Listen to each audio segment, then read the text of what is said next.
مسجد پہ ایک اعتراض یہ کیا جاتا ہے کہ مسجد جو ہمارے لیبرل طبقہ ہے یا سیکولر طبقہ ہے وہ اعتراض کر رہا ہے کہ جی آپ تو کہتے ہیں مسجدیں محبت کا گہوارہ ہے، مسجدیں امن کا گہوارہ ہے، لیکن ایک محلے میں دو فرقوں کی مسجدیں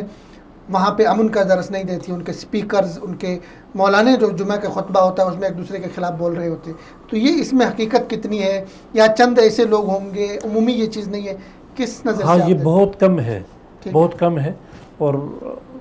یہ شدت پہلے کچھ عرصہ تھی اور وہ بھی بہت مخصوص لوگوں میں تھی۔ ٹھیک ہے، اگر مطلب جہاں پر اہل حدیث کی مسجد ہے تو اس کے مقابلے میں دیوبندی یا بریلوی نے بنائی ہے، تو وہ شدت آہستہ آہستہ علماء نے یہ جو مجلس عمل بنی اور ملی یکجہتی کونسل بنی، اس سے الحمدللہ بہت فرق پڑا ہے، علماء کم ہو گئی یہ چیز، بہت الحمدللہ کم ہوئی ہے، اور اس سے کم از کم علماء کو یہ احساس ہوا ہے کہ ہم غلطی کر رہے ہیں، اور وہ بنیادی غلطی یہ ہے کہ ہم ایک دوسرے کو برداشت نہیں کر رہے۔ آپ مجھ پر فتویٰ لگا رہے ہیں، میں آپ پہ لگا رہا ہوں، الحمدللہ یہ ماحول اب بہت حد تک کم ہو گیا ہے، اور ابھی بھی مزید اس پہ کام کرنے کی ضرورت ہے، لیکن یہ ہے کہ الحمدللہ اس طرح کا تشدد نہیں ہے، اس طرح کا منافرت والی چیزیں کم ہو گئی ہیں الحمدللہ۔